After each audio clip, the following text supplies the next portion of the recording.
सबसे अच्छी बात करती जो है सच्ची, पी के 40 की असल में बस वही शान है।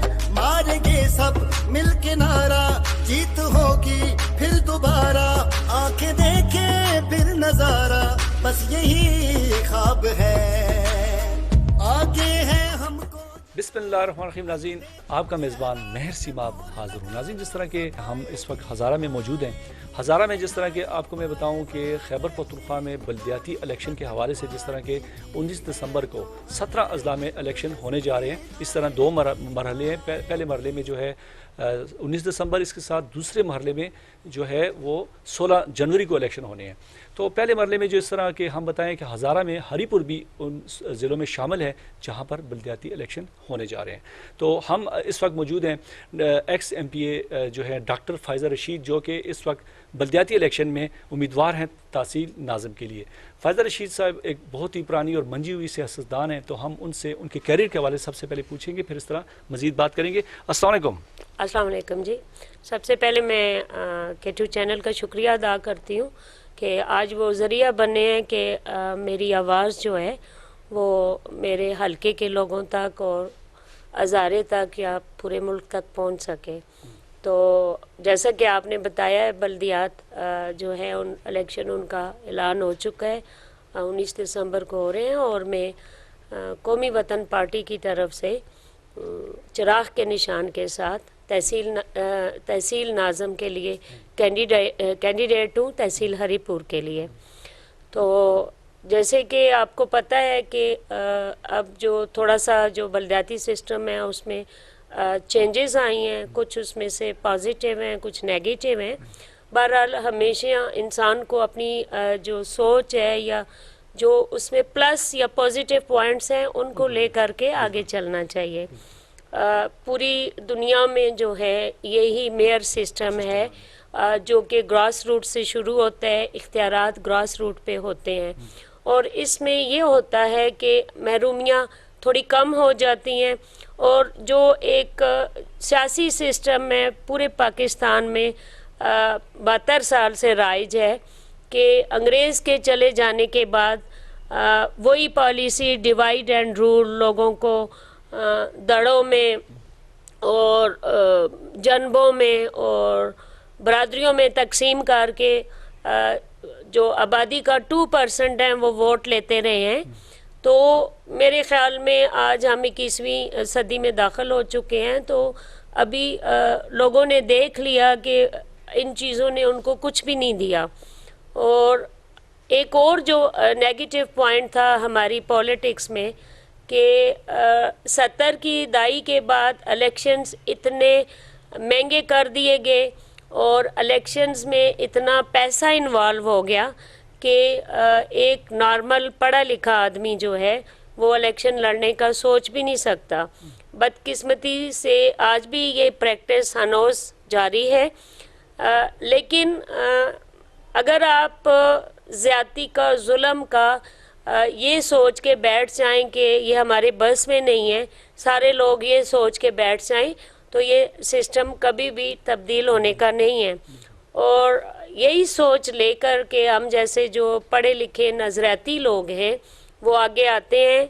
हम अपनी आवाज़ लेके बार बार बाशऊर और लोगों के जहनों पे दस्तक देते हैं कि शायद के दिल में उतर जाए हमारी बात। और मैं समझती हूँ कि इस दफ़ा बहुत पॉजिटिव रिस्पांस है पब्लिक में, और उम्मीद करती हूँ कि वो अपना वोट जो है पढ़े लिखे लोगों के लिए इस्तेमाल करेंगे। जो आपका क्वेश्चन है कि मैं इस इलेक्शन में क्यों आई हूँ, सबसे बड़ी बात ये है कि जो हमारे मसाइल हैं, हमें बदकिस्मती से जो कमीशन माफिया है जो अभी तक हुकूमतों में रहे हैं, उन्होंने वही गली नाली की सियासत में हमें लगा के वो एक मखसूस तबका कमीशन माफिया है जो सिर्फ रोड, गलियां, नालियां बनाता है, कमीशन से अपनी तिजोरियां भरता है। और मैं ये कहूँगी कि इन्होंने हमें ये सिस्टम उसमें हमें उलझा के ट्रक की बत्ती के पीछे लगाया हुआ है। इससे आगे अवाम की सोच ही नहीं है। हालांकि आज आप देखें तो बहुत बड़े मसाइल हैं आवाम के, और चूंकि आबादी का जो तनासब है उसमें 53 to 54% ख़वातीन है। अभी जो 52% कहा जाता है, मैं उसके साथ एग्री नहीं करती, क्योंकि मैं एक प्रैक्टिसिंग डॉक्टर हूँ। तो जो हमारे पास ज़्यादातर ख़वातीन आती हैं उनका अभी तक नेशनल आइडेंटिटी कार्ड ही नहीं बना हुआ, यानी वो आपके शुमारियाती सिस्टम में है ही नहीं। और जो आपके आइडेंटिटी कार्ड हमारे उसमें बने हुए हैं उसकी बेस पे कह देते हैं कि 52% है। अगर ये तमाम ख़वातीन को उसमें इंक्लूड किया जाए तो ये 54 to 55% हमारी आबादी या पॉपुलेशन का हिस्सा है। और हमेशा जो है ख़वातीन जो है वो घर चलाती हैं, इसीलिए जो मसाइल हैं वो भी ख़वातीन फेस करती हैं, और वो घर भी चलाती हैं, वो बच्चे भी पालती हैं, बच्चों को पढ़ाती भी हैं, वो सोसाइटी में भी अपना और अपनी फैमिली को उनका स्टेटस बरकरार रखती हैं। और मैं समझती हूँ कि ज़्यादा जो ज़िम्मेदारी होती है हमारी सोसाइटी में वो ख़वातीन पे आती है, और एक ख़वातीन का जो मसला है वही मर्दों का फिर हो जाता है। तो ख़वातीन बेसिक जो मसाइल है उनको ज़्यादा अच्छी तरह समझती भी है, और ज़ाहिर है उसको हल करने के लिए वो अच्छी प्लानिंग भी दे सकती है। मैं अभी आपको हालिया उसमें पूरी दुनिया की जो ख़वातीन है मैं आपको बताती हूँ कि जब करोना आया तो वहाँ पे करोना अच्छा प्लान हुआ, उसकी अच्छी रोक हुई जहाँ जहाँ पे ख़वातीन हुक्मरान थीं। चाहे आप जर्मनी लें जहाँ पे चेलत थी, आप न्यूज़ीलैंड लें, आप फ़िनलैंड लें, आप बांग्लादेश लें। और बांग्लादेश की मैं ख़ुसूसन बात करूँगी कि वहाँ यके बाद दीगरे 2 ख़वातीन ही हुक्मरान रही हैं, बावजूद इसके कि वो हमारे मुल्क से कट के गया है, बहुत नया मुल्क था, लेकिन उन्होंने 2 ख़वातीन जो अपनी अपनी उस पर आई हैं, उन्होंने एक अच्छी प्लानिंग की है। आज आप देखें दुनिया की जितनी बड़ी बड़ी ब्रांड्स हैं, जो मशहूर ब्रांड्स हैं, उनकी सारी जो मैन्युफैक्चरिंग हो रही है वो बांग्लादेश में हो रही है। और इस चीज़ में उन्होंने जो हुनरमंद उनके लिए सेंटर्स खोले हैं, ख़वातीन की विज़न होती है। तो आज बांग्लादेश जो है वो वर्ल्ड इकॉनमी में भी उसका बहुत बड़ा हिस्सा है, और अपने मुल्क का GDP ले जाने में ख़वातीन और यूथ ने जो है एक बड़ा रोल अदा किया है। और ये इसमें कोई दूसरी राय नहीं कि जो पीछे मास्टर प्लानर थी वो ख़वातीन थी, ख़वातीन हुक्मरान थी। अगर ख़ातून एक कम खर्चे में घर चला सकती है तो वो एक तहसील भी चला सकती है, एक डिस्ट्रिक्ट भी चला सकती है, एक मुल्क भी चला सकती है। आपको पता है कि पाकिस्तान में भी एक खातून 2 दफ़ा वज़ीर आज़म बनी है, उन्होंने भी बड़े प्रोजेक्ट्स लाए, मिसाइल टेक्नोलॉजी लाई, और उस ज़माने में हम बिजली एक्सपोर्ट करने के काबिल थे, इतनी बिजली बनाई गई थी।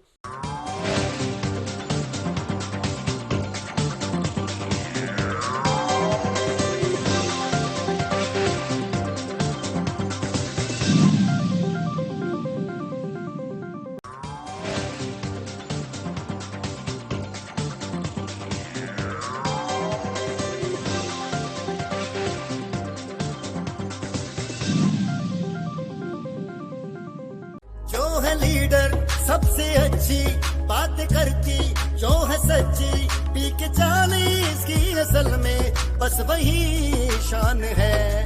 मारेंगे सब मिलके नारा, जीत होगी फिर दोबारा, आंखें देखे फिर नजारा, बस यही ख्वाब है।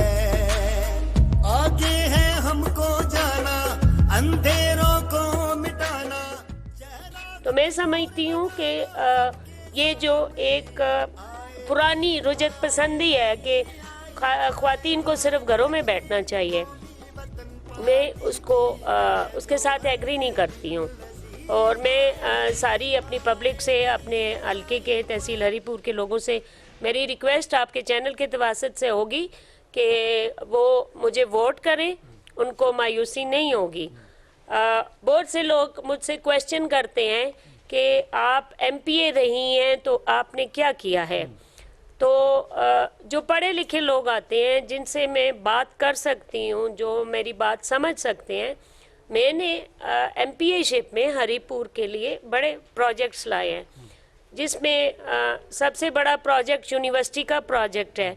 मैंने हरिपुर को यूनिवर्सिटी दी है, जो पहले कैंपस था उसको यूनिवर्सिटी का दर्जा दिया है। उसके गवाह हरिपुर के तमाम उलमा इकराम हैं।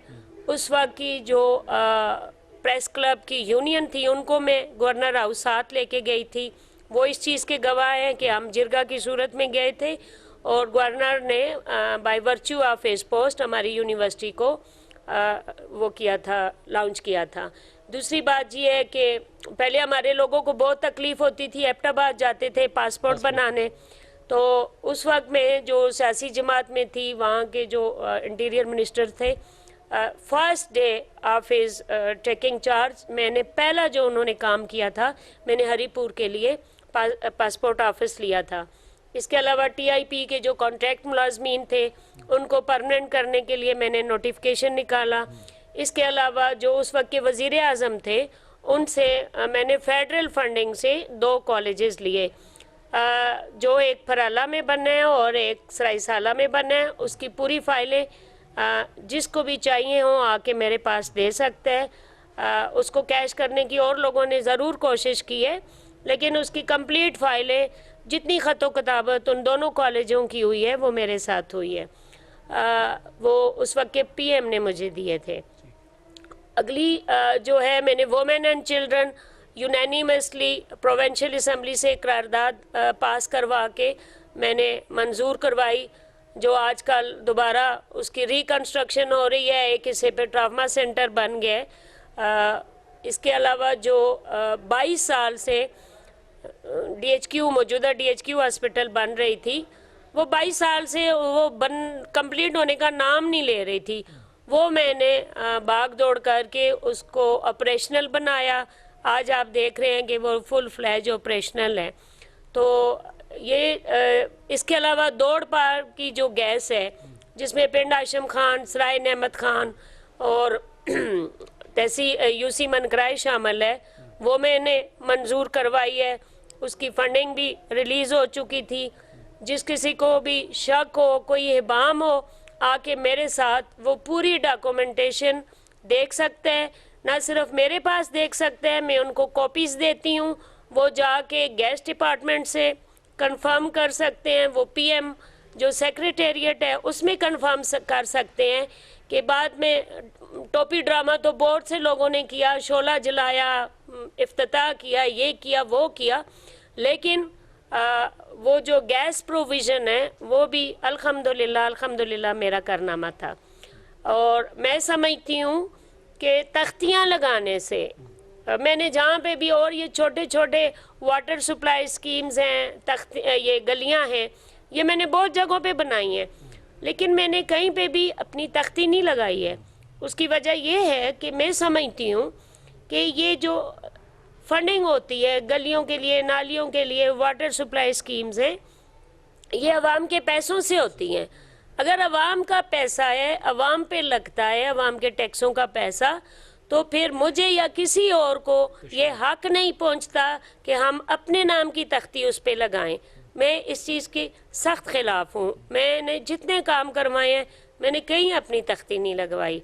तो मेरा लोगों को यही मैसेज है कि आप अच्छे बुरे को पहचानें, पढ़े लिखे लोगों को आगे लेके आएँ। पढ़े लिखे लोगों का एक माइंड होता है, आगे बढ़ने की एक प्लानिंग होती है, एक प्रोग्राम होता है, उसको हम पूरा करके हम सोसाइटी को, अपनी पॉपुलेशन को, अपने वर्किंग क्लास को आगे लेके जा सकते हैं, बजाय इसके कि हम अपनी तिजोरियां भरें।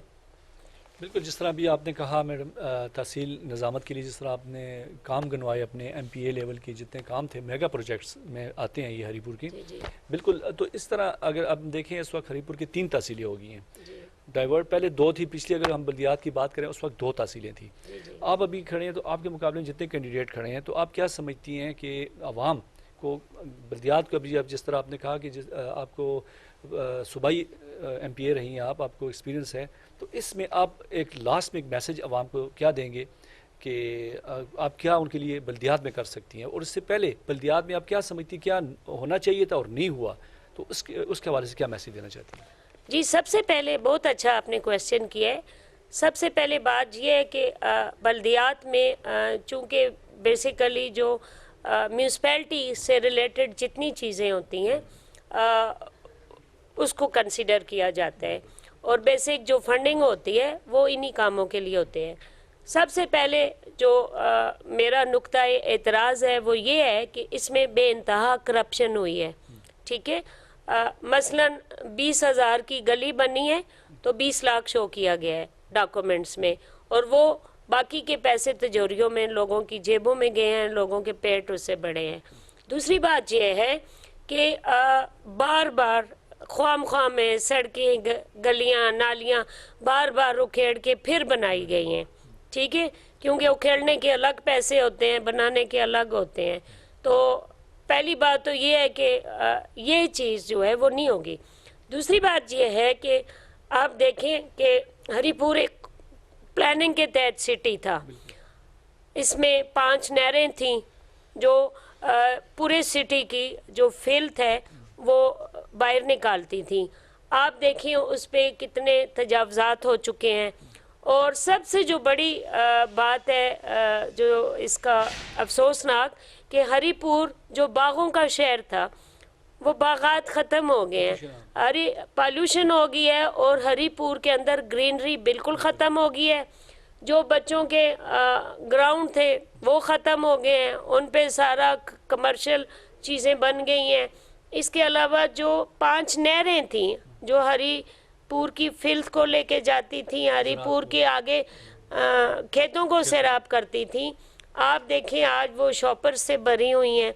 कोई मतलब बाकायदा इंतज़ाम नहीं है, और उन पे इतना तजावज़ात हो गए हैं कि ना उनकी सफाई का प्रॉपर वो है इंतज़ाम है, ना कुछ और है। अगली बात ये है कि जो रोड्स तो बन गए हैं, जो उनकी साइड्स थी या उनके जो मुतलका चीज़ें थी वो रबिश का ढेर बन गई हैं। और यही बात है कि आप हरिपुर में कहीं से भी पैदल भी नहीं गुज़र सकते, पैदल भी नहीं गुज़र सकते आप जी। ठीक है, तो अभी यही बात है कि हम आज जा रहे हैं। मैं आपको दावत दूंगी कि आज अलुली में हमारा एक प्रोग्राम है, आप उसमें शिरकत करें। आपको ख़ुद अंदाज़ा हो जाएगा कि अवाम जो है वो क्या चाहते हैं। आप अवाम से पूछें वो क्यों जलसे में आए हैं, वो क्या चाहते हैं, क्या उनके बार बार मेरी दस्तक उनके कानों पे, उनके दिमागों तक पहुंची है, नहीं पहुंची, ये आप वहाँ जाके देखेंगे। जी बिल्कुल नाज़रीन, आपने यहाँ पर साबिक MPA फ़ायज़ा रशीद जो कि जिन्होंने अपने प्रोजेक्ट्स भी दिखाए, जितने मेगा प्रोजेक्ट्स हुए उन्होंने कहा कि उसमें उनका बड़ा ही किरदार था और वो लेके आई यहाँ पर काम करना। जिस तरह की अभी हमने बात की तहसील निज़ामत के हवाले से, उन्होंने कहा कि मैं बखूबी जानती हूँ कि अगर मैं इतने बड़े लेवल पे, अगर सूबाई लेवल पे मैं काम कर सकती हूँ, तो अगर आवाम मुझे वोट देंगी तो मैं तहसील जो निज़ाम है यहाँ पर जितने भी काम, जिस तरह उन्होंने पिछले प्रोग्राम की बात की कि करप्शन होती रही, तो मैं उनको भी रोकूंगी। तो इस तरह हम आगे जाते हैं। आज उनकी क्या एक्टिविटीज़ हैं, आवाम क्या कहती है इनके बारे में, आवाम से भी राय लेंगे। नाजरीन हमारे साथ रहिए।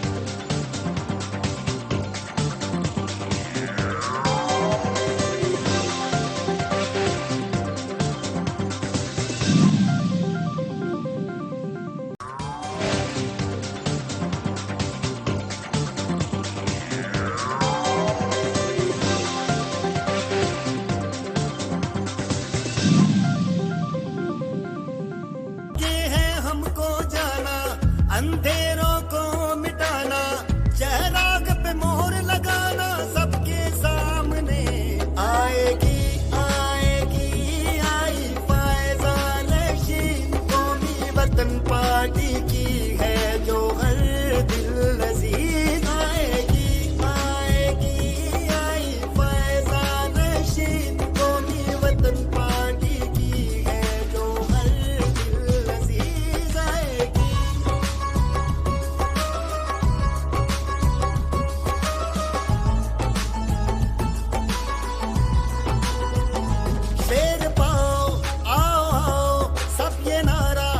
तुम लगाओ, बेरोजगारी को मिटाओ, बहुत मुश्किल साल है। जी नाज़रीन, जिस तरह के हम मौजूद हैं इस वक्त अलौली में यहाँ पर जो है कौमी वतन पार्टी की तहसील नाज़म के लिए जो उम्मीदवार हैं फ़ायज़ा रशीद, जिनका इंतखाबी निशान चिराग है, तो यहाँ पर अलौली में जलसा होने जा रहा है। यहाँ पर कुछ अलौली के रहायशी भी मौजूद हैं, उनसे पूछेंगे कि उन्होंने आज जो जलसा करवा रहे थे, बड़ी तादाद में यहाँ पर लोग काफ़ी तादाद में आए हुए हैं, तो उनकी भी राय लेते हैं कि वो किसको वोट देंगे और जो तहसील नाज़म के लिए उन्होंने आज जलसा रखवाया यहाँ पर कौमी वतन पार्टी का, उस हवाले से वो क्या कहते हैं। अस्सलाम वालेकुम। वालेकुम सलाम। कैसे हैं आप? अल्हम्दुलिल्लाह। मैं देख रहा हूँ काफ़ी तादाद में यहाँ पर लोग आज जमा हैं, तो क्या कहते हैं फ़ायज़ा रशीद जो कि कैंडिडेट हैं यहाँ पर कौमी वतन पार्टी की और तहसील नाज़म के लिए आई हैं, तो क्या कहना चाहते हैं? फ़ायज़ा रशीद जो हैं वो इस गांव की पॉपुलर लीडर हैं। गांव के ख़ास कर जब भी खिलाड़ी कोई मैच कराते हैं या कोई ऐसा फंक्शन कराते हैं तो इनके साथ भरपूर तावन करती हैं, और जब भी उनको बुलाया गया है तो उन्होंने उनकी खुद यानी कि मदद की है। और इस वक्त ख़ास कर खिलाड़ी बड़ा जोश रखते हैं कि इंशाअल्लाह हम इधर अलौली के 5 पोलिंग स्टेशन हैं और यहाँ से इनको जिता के भेजेंगे इंशाअल्लाह। अच्छा, यहाँ पर अगर कामों की अगर मैं बात करूँ, इससे पहले भी यहाँ पर बल्दियाती ज़ाहिर नुमाइंदान होंगे, तो क्या उन्होंने इस इलाकों में, ये दूर रफ्ता इलाका है यहाँ पर हरीपुर का साइड पे है, तो क्या कहते हैं उन नुमाइंदों ने यहाँ पे काम करवाए? काम तो देखें जी हर कोई कराता है, लेकिन जिस तरह हमारी उम्मीदें थी उस तरह नहीं हुई। हमारी उम्मीदें कुछ और थी और यहाँ पर वो पोजीशन काम की नहीं है ना। तो क्या पैगाम देना चाहते हैं आपके जो इलाके के लोग हैं, सपोर्टर्स हैं उनके? मैं लोगों को यही पैगाम देना चाहता हूँ कि मैं ख़ुद पाकिस्तान पीपल पार्टी तहसील हरीपुर का प्रेसिडेंट हूँ, और मैं अपने सारे बल्कि गांव के नहीं जितने भी हरीपुर के मेरे ओहदेदार वर्कर हैं उनसे मैं रिक्वेस्ट करता हूँ कि हमारा कोई कैंडिडेट नहीं और डॉक्टर फ़ायज़ा रशीद के साथ तावन करके इंशाल्लाह इनको जिताएंगे। अस्सलाम वालेकुम। वालेकुम अस्सलाम। कैसे हैं आप? अल्हम्दुलिल्लाह, अल्लाह का शुक्र है।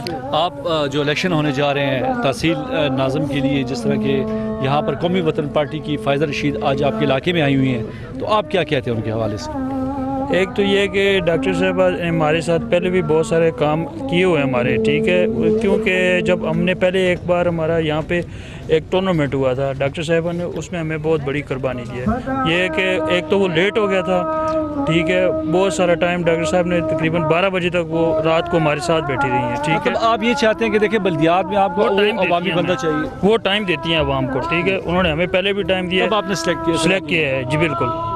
डॉक्टर साहब एक तो गरीबों का एक सहारा है, एक बात सुनती हैं, बगैर सिफारिश के काम करती है, किसी की सिफारिश की ज़रूरत नहीं होती। हम जब डॉक्टर साहब के पास गए थे उनको मेहमान खुसूसी की दावत देने के लिए, तो बगैर सिफारिश के हम किसी के साथ नहीं लेकर के, हम अवामी लीडर समझते हैं, इस वजह से हम सिलेक्ट किए। इंशाल्लाह हमारे हल्के से, इस हमारे पोलिंग स्टेशन से इंशाल्लाह डॉक्टर साहब विन करेंगे इंशाल्लाह। हम डॉक्टर फ़ायज़ा रशीद के साथ हैं और उनकी कैंपेन में उनके साथ हैं। वो बाकरदार और बासलाहियत हैं, उनमें करेज है जीतने की, और वो अपने ज़िले के लोगों के लिए काम आई हैं और इंशाल्लाह आगे भी काम आएंगी। हमें उम्मीद है कि आवाम उनका साथ देगी और इंशाल्लाह 19 तारीख को चिराग के निशान पर मोहर लगाएगी। ये आप देख सकते हैं, ये लोगों का जोश और खरोश देख सकते हैं। ये इस चीज़ की दलील है कि इंशाल्लाह डॉक्टर फ़ायज़ा रशीद को ये सारे वोट देंगे, और ये जो मौली सी सियासत है ये ऐसे ये लोग दूर निकलेंगे। आप इस कैमरे के आंख से देख सकते हैं कितने लोगों में जोश और खरोश है। इंशाल्लाह मुझे उम्मीद है कि ये सारे लोग जो है वो चिराग पे टप्पा लगाएंगे। हो जाना, अंधेरों को मिटाना, चिराग पे मोहर लगाना, सबके सामने आएगी